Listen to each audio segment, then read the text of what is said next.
కావాలనే మీ కలను నెరవేర్చుకోండి. సంప్రదించండి హెగ్డే ఫెర్టిలిటీ, హైదరాబాద్, తెలంగాణ.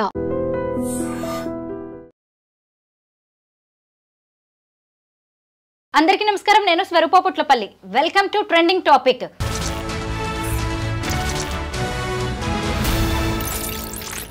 వివాహేతర సంబంధాలు, అక్రమ వ్యవహారాలు, తెరచాటు భాగోతాలు. ఈ పేర్లు వింటూనే భయమేస్తోంది. కొంతమంది పరాయి వాళ్ల మోజులో పడి కడుపున పుట్టిన వాళ్ళని, అలాగే కట్టుకున్న వాళ్ళని కూడా వదిలించుకోవడానికి ఏమాత్రం వెనకాడట్లేదు. క్షణిక సుఖం కోసం క్రిమినల్స్ గా మారిపోతున్నారు. ప్రస్తుతం నాతో పాటు లైఫ్ కోచ్ రజనీ రమ్మ గారు ఉన్నారు. ఆవిడతో మాట్లాడి ఈ ఇల్లిసిట్ అఫైర్స్ కి సంబంధించిన అనేక విషయాలు తెలుసుకుందాం. నమస్తే రజనీ గారు. నమస్తే స్వరూప గారు. రోజుకొక ఇన్సిడెంట్, అసలు వివాహేతర సంబంధాలకి సంబంధించి అనేక ఇన్సిడెంట్స్ బయటికి వస్తూ ఉన్నాయి. ఒక ఆమె అయితే చూసారు కదా, తాజాగా చిన్న బాబుని మేడ మీద నుంచి నెట్టేసింది. ఏంటి అంటే ప్రియుడు వాళ్ళిద్దరికి అడ్డం వస్తున్నాడని నెట్టే అని చెప్పాడు, నెట్టేసింది. ఎంత బాధగా ఉందండి వింటుంటే. నవమాసాలు మోసిన తల్లి అంత ఈజీగా ఇలాంటి నిర్ణయాలు ఎలా తీసుకోగలుగుతోంది? అది కామంతో కళ్ళు మూసుకుపోవడం అని అంటారు.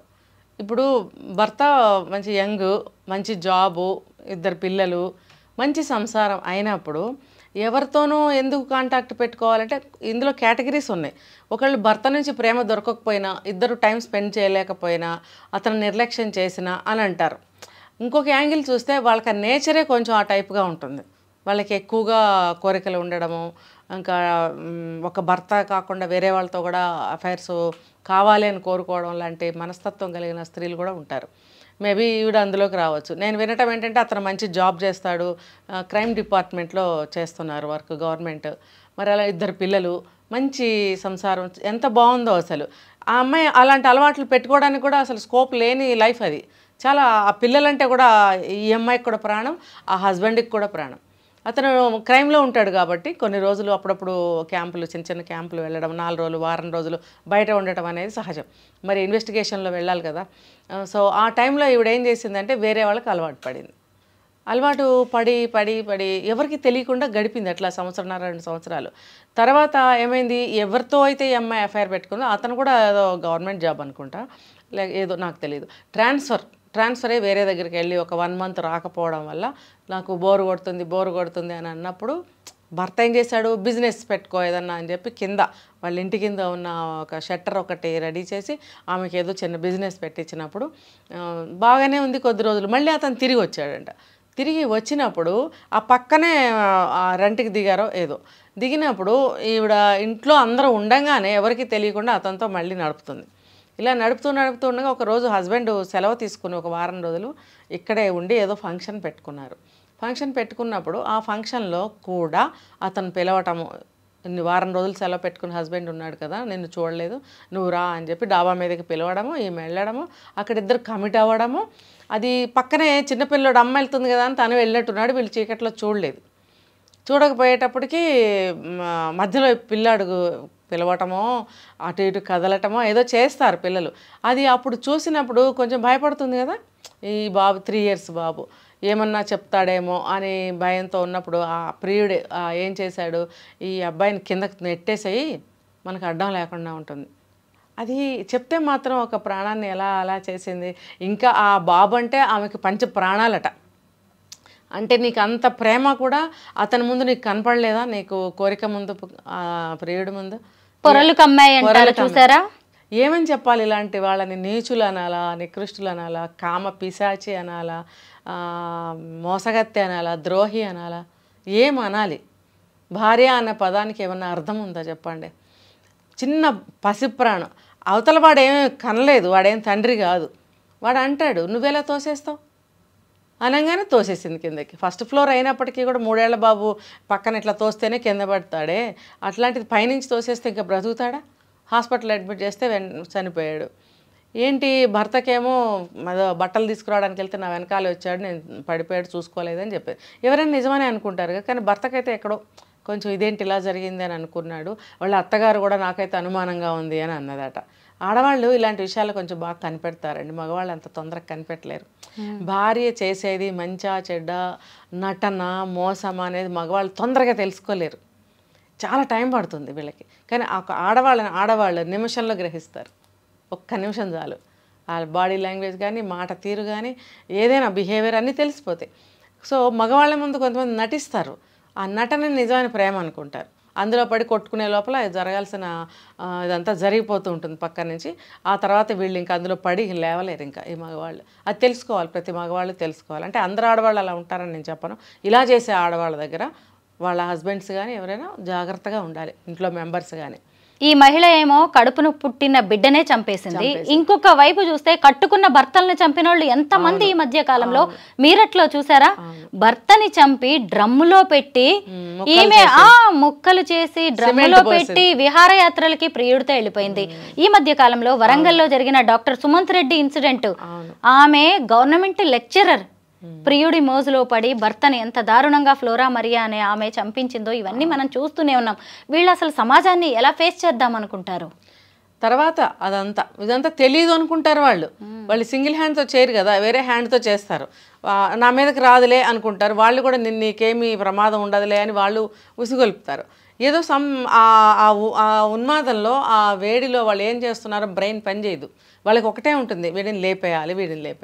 తర్వాత ఏంటనేది ఇప్పుడు అందరు జైల్లోనే ఉంటారుగా, శిక్షలు కూడా ఉంటాయి కదా వాళ్ళకి. మరి అది తెలియదా ముందుకు? అందరూ చదువుకున్న వాళ్ళే కదా.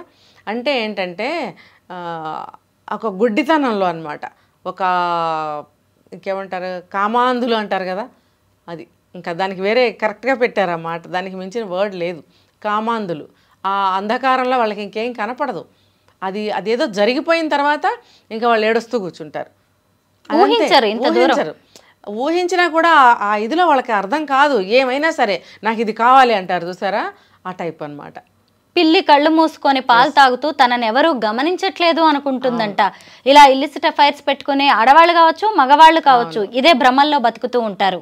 అవును, అది వాళ్ళు తెలుసుకోవాలండి. వాళ్ళని చేసుకున్న భర్తలు కూడా ఒక కన్ను వేసి ఉంచాలి. మొన్న ఒక దగ్గర నేను విన్నాను, మేము ఆడపిల్లల్ని ప్రొటెక్ట్ చేస్తాము, అది వాళ్ళకి నచ్చట్లేదు అని కొంతమంది మగవాళ్ళు చెప్తున్నారు. మరి ఎందుకు అలా ప్రొటెక్ట్ చేస్తున్నారు, ఎందుకు రిస్ట్రిక్ట్ చేస్తున్నారు అనేది వీళ్ళు కూడా తెలుసుకోవాలి. మగవాళ్ళు కూడా కొంత రిస్ట్రిక్షన్ పెట్టాలి, మరీ శాడిస్టుల్లాగా పెట్టకూడదు. వాళ్ళని చూసి కాస్త వీళ్ళు ఎటువైపు వెళ్తున్నారు, వీళ్ళ స్టైల్ ఎలా ఉంది అనేది గమనిస్తూ కొంచెం రిస్ట్రిక్ట్ చేసుకోవాలి ఆడవాళ్ళని. రజనీ గారు, పాతకాలంలో ఒక సామెత ఉండేది, పండుగ రోజు కూడా పాత పెళ్ళామేనా అని. అంటే మగవాళ్ళు అన్నట్టుగా ఉండేది. ఇప్పుడు చూస్తే దీన్ని రివర్స్ చేసి కూడా చెప్తున్నారు, ఇదే మొగుడుతో జీవితాంతం బతకాలా అన్నట్టుగా. ఎందుకు ఇలా మహిళల మెంటాలిటీ కూడా మారిపోతుంది? అంటే వస్తున్న చట్టాల్లో కూడా ఇలాంటి మార్పులు వస్తున్నాయి కదండి. అది కూడా పెద్ద తప్పే నా దృష్టిలో, నాకు అనిపించింది. మరి ఈ కొత్త చట్టాలు ఫ్రీ చేసేస్తున్నాయి చాలా విషయాల్ని. అలా అది చేయటం వల్లే ఆ తర్వాతే కదండి ఇవన్నీ ఇన్ని ఎక్కువైపోయాయి. గతంలో ఎప్పుడో ఒకటి ఏదో జరుగుతూ ఉండేవి, అవి అంత బయటకు వచ్చేవి కాదు.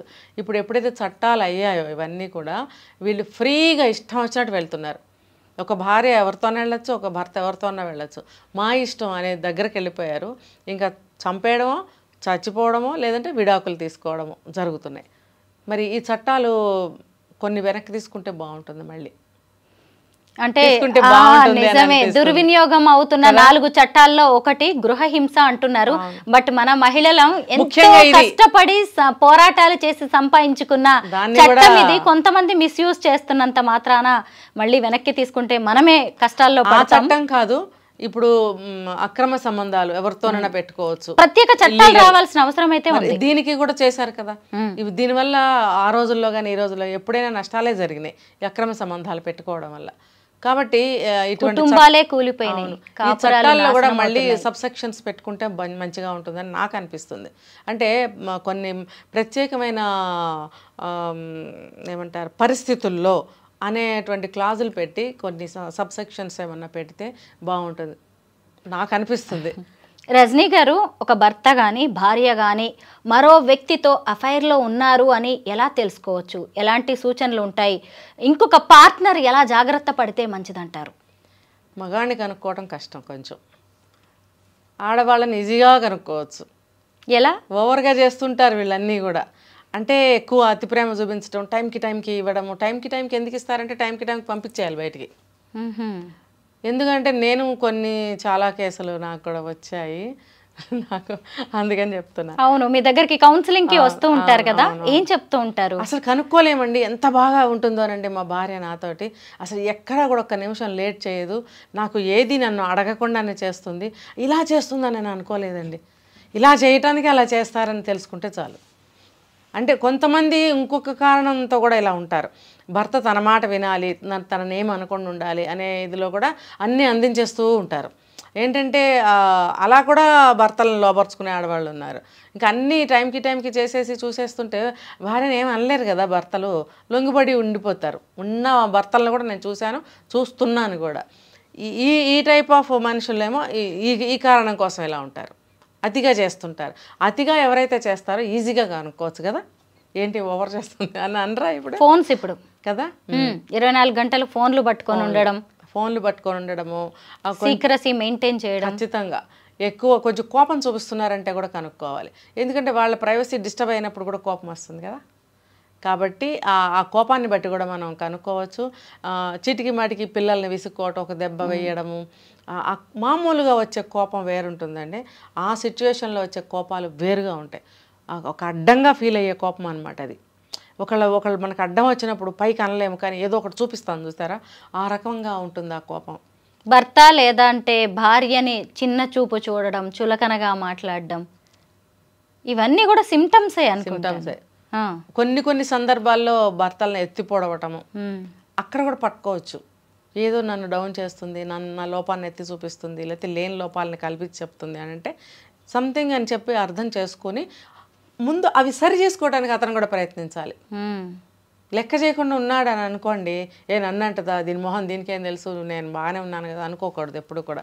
రజనీ గారు, ఈ మధ్య నార్త్ ఇండియాలో జరిగిన ఒక ఇన్సిడెంట్ని మీరు కూడా గమనించి ఉంటారు. ఒక భర్త ప్రియుడితో భార్యకు పెళ్లి చేయించాడు. దాని మీద సోషల్ మీడియా అంతా కూడా అప్రిషియేట్ చేసింది. ఎందుకు చచ్చిపోయి డ్రమ్ములోకి వెళ్ళడం కంటే ఇలా పెళ్లి చేయడమే మంచిది అనుకున్నట్టున్నాడు అని. మరీ పెళ్లి చేసుకోకపోయినా ఎవరి దారి వాళ్ళు చూసుకోవడం మాత్రం మంచిదే. పంపించేయడం నిజమే, మంచితనంగా పంపించేయాలండి. ఇంకా ఎప్పుడైతే మనకి ఒక వస్తువు పనికిరాదు అనుకుంటాం బయట పడేస్తాం కదా. కరెక్టే. ఫ్రిడ్జ్లో కూరగాయలైనా, పళ్ళైనా, పాలైనా, పెరుగైనా అది పనికిరాదు అనుకుంటే తీసి పడేస్తాం. ఇంట్లో కూడా ఏదన్నా ఒక వస్తువు పనికిరాలేదంటే తీసి పడేస్తాం కదా. అలాగే తనకి మనతో కుదరట్లేదు, ఇంకా మనకి మరి పనికిరాదు, ఇంకా పంపించేయడమే. ఇష్టంగా మంచిగా పంపించేయడమే మంచిది. అనవసరంగా క్రైమ్స్లో ఇరుక్కోవడం అనేది అవసరం లేదు. ఆవిడికి బాగుంటుంది, ఇప్పుడు అతనితో ఉంటుందో ఇంకో 10 మందితో వెళ్తుందో అది నీకు అనవసరం, వదిలేసిన తర్వాత. బాగా చెప్పారు. పరాయి వాళ్ళ మోజులో పడిన భార్య కావచ్చు, భర్త కావచ్చు, పనికి రాని పాడైపోయిన వస్తువుతో సమానం. హారతి ఇచ్చి పంపించేయండి, మంచిగా పంపించేయండి. మళ్ళీ ఎంట్రీ ఇవ్వకండి, మళ్ళీ రీ ఎంట్రీ ఇవ్వకూడదు. పిల్లలు అనేది ఉంటుంది ఇంకంతే. ఆ పిల్లల్ని ఎలాగోలా ఎవరైతే ఇందులో నుంచి ఇష్టం లేకుండా వేరే అఫైర్ పెట్టుకుంటారో వాళ్ళని మనం పంపించేసినప్పుడు రెండో వాళ్ళు డెడికేటెడ్గా పిల్లల్ని పెంచుకోవాలి, ఇంకా తప్పదు.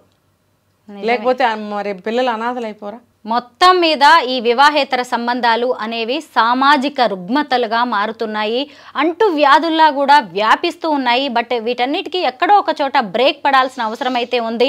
మీ భార్య కానీ, భర్త కానీ, లేదంటే మీ పార్ట్నర్ వేరే వాళ్ళతో అఫైర్లో ఉన్నారు అన్నప్పుడు చాలా జాగ్రత్తగా ఆ రిలేషన్ని సున్నితంగా కట్ చేసుకోవడం అనేది చాలా మంచిది. థ్యాంక్ యూ రజనీ రమ గారు.